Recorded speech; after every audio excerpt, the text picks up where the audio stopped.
सभागृहामध्ये तुमचं नाव घेतलं गेलं बोधे प्रकरणामध्ये आपण आणि सुप्रिया सुळे या दोघांनीही आरोपीला फोन केले होते असं मुख्यमंत्र्यांनी स्वतः त्यांच्या वक्तव्यात. हे बघा, तिथं ते उत्तर देत असताना उत्तर कशावर चालू होतं तर काल जे कुठले मुद्दे आम्ही अंतिम आठवड्यात मांडले होते, काल तर मला बोलण्याची संधी मिळाली नाही कारण इतर आमदारांना बोलायचं होतं म्हणून त्यांना आम्ही पुढं केलं होतं. मी तर काय बोललोच नव्हतो. आणि त्या अंतिम आठवड्यावर उत्तर देत असताना त्या ठिकाणी त्यांनी गोरेंचा मुद्दा तिथं आणला आणि आणत असताना आरोपींना सहकार्य केलं, नाही तर मदत केली. एक तर आपण समजून घ्या की ज्या महिला आहेत त्या स्वतःच्या हक्कासाठी त्या ठिकाणी लढत आहेत. आरोपी अजून काही सिद्ध झालेलं नाही आणि त्याच्यात सुप्रियाताईंचं माझं नाव घ्यायचं कारण काय? आता तिथं मी जेव्हा त्यांना उत्तर मागत होतो, नाहीतर मला राईट टू आन्सर नाहीतर राईट टू क्वेश्चन हा जो एक आम्हाला तिथं अधिकार असतो तो वापरण्याचा प्रयत्न जेव्हा मी केला तेव्हा मला तुम्ही बोलून दिलं नाही. म्हणजे कदाचित तुम्हाला फक्त ते रेकॉर्डवर आणायचं होतं, त्याच्या बातम्या करायच्या होत्या, पण जे मी खरं सांगणार आहे ते मात्र तुम्हाला ऐकायचं नव्हतं, नाही तर तुमच्या मंत्र्याला ते ऐकण्याचं धाडस नव्हतं. नाही तर कदाचित मुख्यमंत्री साहेबांना सुद्धा जे काही मुद्दे मी मांडले असते त्याच्यावर कदाचित उत्तर देता आलं नसतं. कारण का आम्ही जेव्हा बोलतो आम्हाला चव्हाण साहेबांचे संस्कार, शिवशाहू फुले आंबेडकरांचे संस्कार असल्यामुळे आम्ही जे बोलतो ते खरंच त्या ठिकाणी बोलतो. त्यामुळे कदाचित ते ऐकायची हिंमत त्यांच्यामध्ये नसल्यामुळे त्यांनी मला तिथं बोलून दिलं नाही. पण तरीसुद्धा आपल्या माध्यमातून या ठिकाणी काही गोष्टी मी सांगेल. एक, आपण सर्वांनी समजून घेतलं पाहिजे हा विषय सुरू कधी झाला. इथं असणाऱ्या एका महिला पत्रकाराने आम्हाला सांगितलं की एका आमदाराने, जो आज मंत्री आहे, नावसुद्धा घेतलं नाही, एका महिलेला अश्लील फोटो पाठवले. आता अश्लील फोटो काय असतात हे जर तुम्हाला समजून घ्यायचं असेल तर ही कोर्टाची ऑर्डर बघा. आणि या कोर्टाच्या ऑर्डरमध्ये, ही हायकोर्टची ऑर्डर आहे, त्याच्यामध्ये असंही सांगितलेलं आहे जी गोरेंच्या बाबतीत होती, बेल मागण्यासाठी गोरे हे हायकोर्टात त्या ठिकाणी आले होते. त्याच्यामध्ये अश्लील फोटो काय असतात, कशा पद्धतीचे अश्लील फोटो, स्वतःचे फोटो काय इंटेन्शनली महिलेला पाठवले, हे सर्व या कोर्टाच्या ऑर्डरमध्ये त्या ठिकाणी पाठवलेले आहेत. आता याच्यामध्ये त्यांना बेल जर द्यायची असती तर 67च्या अंतर्गत बेल मिळू शकली असती. पण तिथं असणाऱ्या महिला जज काय बोलल्या, हे जे प्रकरण आहे, हे जे फोटो तुम्ही एका महिलेला पाठवलेत त्याच्यातून तुमची जी इच्छा होती, त्याच्यातून तुमचं इंटेन्शन काय होतं ते चुकीचं असल्यामुळे 67A ऑफ IT ॲक्ट याच्या अंतर्गत त्या ठिकाणी त्यांची बेल नाकारली गेली. याचा पुरा अभ्यास आपण केला पाहिजे. आता याच्यामध्ये जो देवकर नावाचा PI आहे, 2009ला या गोरेंचे पैसे पोलिसांच्या गाडीमध्ये ट्रान्सपोर्ट केल्याबद्दलची चर्चा, नकारात्मक चर्चा त्या अधिकाऱ्याच्या बाबतीत त्या भागामध्ये तुम्ही तिथं जाऊन कोणालाही विचारा. त्याच्याच बरोबर हे अरुण देवकर इतका महान व्यक्ती आहे, पोलीस प्रशासनामध्ये आहे. पिटा ॲक्टमध्ये काय, देहव्यापाराच्या विषयाच्यासाठी या अरुण देवकरच्या त्या ठिकाणी अटक झाली. हाच अरुण देवकर जो ट्रॅप लावतो, ट्रॅप लावताना या महिलेचा जो तिथं वकील होता तो दुर्दैवाने मॅनेज झाला अशी तिथं चर्चा आहे.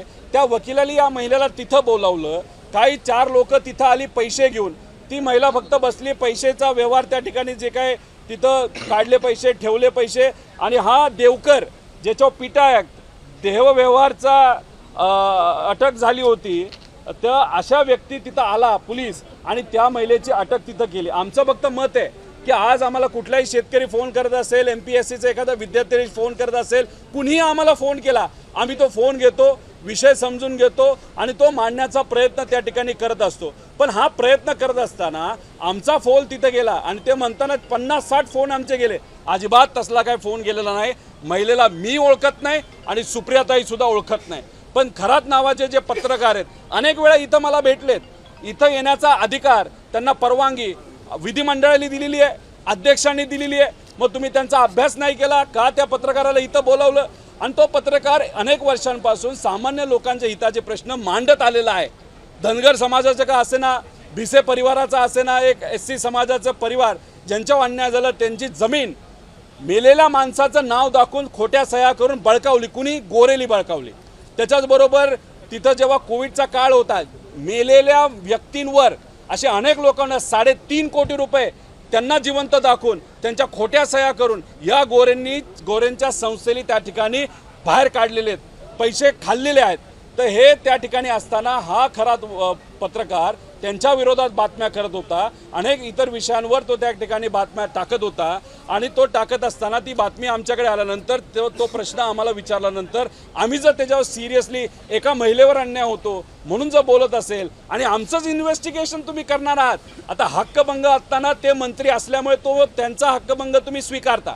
आज संविधानावर चर्चा आणि आम्ही जेव्हा हक्कभंग आणतो फक्त तो गोरे मंत्री चुकीची माहिती या अधिवेशनामध्ये मांडतो आणि ती कशी चुकीची ही मला सांगायची होती. आणि तो हक्कभंग मांडण्याचा मला अधिकार तुम्ही देत नाही आणि तुम्ही आमचं नाव अधिवेशनामध्ये उत्तर देताना देता आणि त्याच्यावर आम्हाला जर बोलायचं असेल तरी आम्हाला तुम्ही बोलून देत नाही. तर आमचं एकच मत आहे की हक्कभंग आमचा जो आणायचा आहे तो तुम्ही आम्हाला आणून द्या. आणि जो मोठा घट्टा जो पुराव्याचा आहे गोरेंच्या विरोधात भ्रष्टाचाराच्या बाबतीतला तो जो आमच्याकडे आलेला तो आम्ही मंत्री महोदयांना त्या ठिकाणी पाठवलेला आहे, हा तुम्ही स्वीकारावा.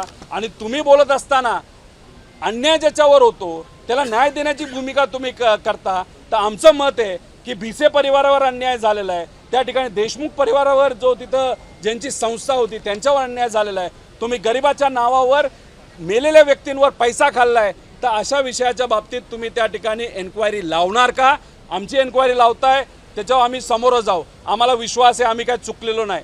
पण तुम्ही जर एन्क्वायरी लावणारच असाल आणि या विधिमंडळामध्ये या सरकारमध्ये सगळ्यांना न्याय जर समान असेल तर मग गोरेंची या बाबतीतली भ्रष्टाचाराची एन्क्वायरी ही त्या ठिकाणी झालीच पाहिजे असं आमच्या सगळ्यांचं त्या ठिकाणी मत आहे. सुप्रियाताई या बाबतीत बोलतीलच. मी सुद्धा या बाबतीत अधिवेशनामध्ये संविधानाच्या विषयावर बोलण्याचा प्रयत्न त्या ठिकाणी केला आणि आता तुमच्या माध्यमातून आम्ही इथं बोलत आहोत. आम्ही कुठंही चुकलेलो नाही. फक्त तिथं मंत्री महोदयांना एक बळ मिळावं, अधिकाऱ्यांनी त्यांच्या भागामध्ये जिल्ह्यामध्ये त्यांचं ऐकावं यासाठी मुख्यमंत्र्यांनी आमचं नाव मुद्दामून त्या ठिकाणी केलेलं आहे. तर आमचं मत आहे जे काही CDR तुम्हाला द्यायचे ते द्या, तुम्ही तिथं पेश करा. आणि हे करत असताना हायकोर्टमध्ये काय झालं कसं झालं या बाबतीतली सुद्धा चर्चा करण्याची धाडस या लोकांमध्ये असेल तर तुम्ही त्या ठिकाणी सांगावं. आणि 1 कोटी रुपये जो तिथं कॅश आणली गेली ही कोणाची होती हे सुद्धा त्या ठिकाणी सांगावं. आणि जर त्यांचे कार्यकर्ते बोलतात 20 लोकांनी मिळून आम्ही ही कॅश तिथं आणली तर त्यांना मला सांगायचे BJPच्याच सरकारली 2 लाखाच्या पुढं कॅश आपल्या घरामध्ये आपण ठेवायची नाही असं सरकारने नियम त्या ठिकाणी आणल्यानंतर आता मात्र तुम्ही 1-1 कोटी रुपये तिथे आणता. मग त्या लोकांवर तुम्ही कारवाई करणार आहात का ते फक्त एका नेत्याचे मित्र आणि जवळचे असल्यामुळे त्यांच्यावर कारवाई होणार नाही. पण गरीब महिलेवर, गरीब पत्रकारावर आणि सामान्य लोकांचा विषय मांडणाऱ्या माझ्यावर आणि सुप्रियाताईंवर तुम्ही कारवाई करत असाल तर आम्ही काय शांत बसणार नाही. आणि महाराष्ट्राची जनता ही उघड्या डोळ्याने या सगळ्या गोष्टी बघत आहे. आम्ही शांत बसणार नाही आणि लोकही शांत बसणार नाही. आम्ही न्याय व्यवस्थेकडे जाऊ आणि न्याय मागण्याचा प्रयत्न त्या ठिकाणी 100% करू. एवढंच या ठिकाणी आपल्या माध्यमातून इथं सांगतो. मुख्यमंत्र्यांनी तुमचं आणि सुप्रियाताईंचं नाव घेतलं, सुप्रियाताईंचं नाव घेतलं. जर तुम्हाला चौकशीला भविष्यात बोलावलं गेलं तर चौकशीला जाणार का तुम्ही? एक तर हक्कभंग त्या ठिकाणी लावला गेला त्याची अजूनपर्यंत मला नोटीस आलेली नाही. मी हक्कभंग लावला तो चर्चेला सुद्धा आणला नाही. आता सुप्रियाताईचं नाव घेतलंय, माझं नाव घेतलंय, हे फक्त कशासाठी घेतलंय हे मी तुम्हाला तिथं बोलून दाखवलं. ठीक आहे, तुम्ही घेतलंय, एन्क्वायरीला बोलवा, आम्ही तिथे एन्क्वायरी घ्यायला तयार आहोत. पण आमचं मत आहे एका नेत्याला वाचवायसाठी महिलाच्या बाबतीत त्या नेत्याने काय काय केलं या हायकोर्टच्या ऑर्डरमध्ये तिथं दिलेलं आहे. अशा महिलेबद्दल नकारात्मक भूमिका आणि विचार असणाऱ्या व्यक्तीला वाचवण्यासाठी सुप्रियाताईचं नाव आणि माझं नाव जर तुम्ही घेत असाल तर महिलेला वाचवण्यासाठी, महिलेला न्याय देण्यासाठी आम्ही सर्वजण नेहमीप्रमाणे त्या ठिकाणी लढतो. आम्ही मात्र त्या ठिकाणी एन्क्वायरीला यायला तयार आहे.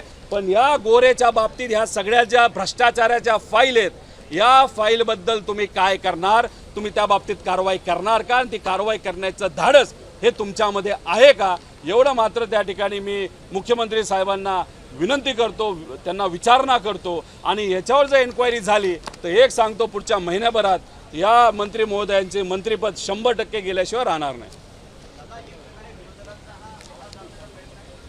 आता हक्कभंग पहिल्यांदा जेव्हा आणला तेव्हा तुमच्यासारख्या पत्रकारांनी विषय मांडू नये म्हणून पत्रकाराला जेलमध्ये घेतलं, त्याच्यावर तिथं हक्कभंगात नाव घेतलं, म्हणजे तुम्हाला घाबरवण्याचा प्रयत्न केला. इतर आमदारांनी हा मुद्दा घेऊ नये म्हणून माझ्यावर हक्कभंग तिथं आणला. इतर खासदारांनी विषय मांडू नये म्हणून राऊत साहेबांवर हक्कभंग आणला, तरी आम्ही लढतोय ना. ठीक आहे, विरोधात असलो काय, आमचा कितीही आवाज दाबण्याचा प्रयत्न त्या ठिकाणी केला तरी आम्ही शांत बसणारे लोक नाहीत.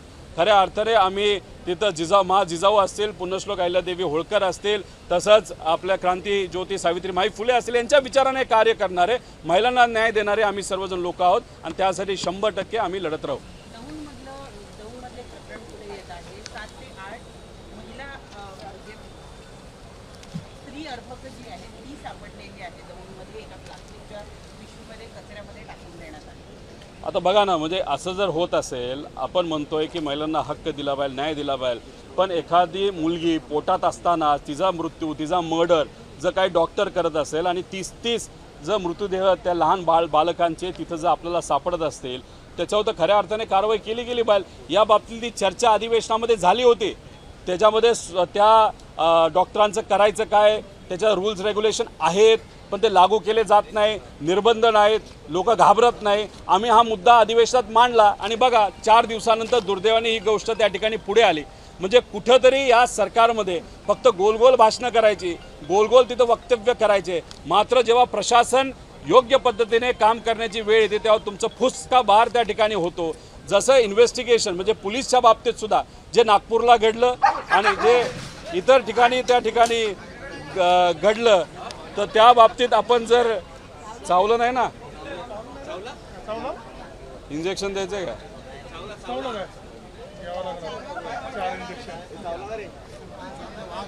हो, तुम्ही इंजेक्शन घ्या. आम्हाला अधिवेशनामध्ये हे सत्तेत असणारे लोक चावतात, तुम्हाला कुत्रं चावलं इंजेक्शन देऊन विषय संपेल. आमचा तसं नाही, आम्हाला लढावं लागतंय त्या ठिकाणी. त्यामुळे दुसरं स्वारगेट प्रकरणामध्ये पीडित मुलीचा जे काही झालं आणि जे काही महिलांच्या बाबतीत अत्याचार या महाराष्ट्रामध्ये दिवसाला 21 ते 22 अत्याचार महिलांवर दिवसाला या महाराष्ट्रामध्ये होत आहेत, पण या बाबतीत या सरकारमध्ये कुठेही चर्चा होताना त्या ठिकाणी दिसत नाही. सरकार त्या बाबतीत सिरियस आहे हे सुद्धा आपल्याला बघायला मिळत नाही. एबीपी माझा, उघडा डोळे बघा नीट.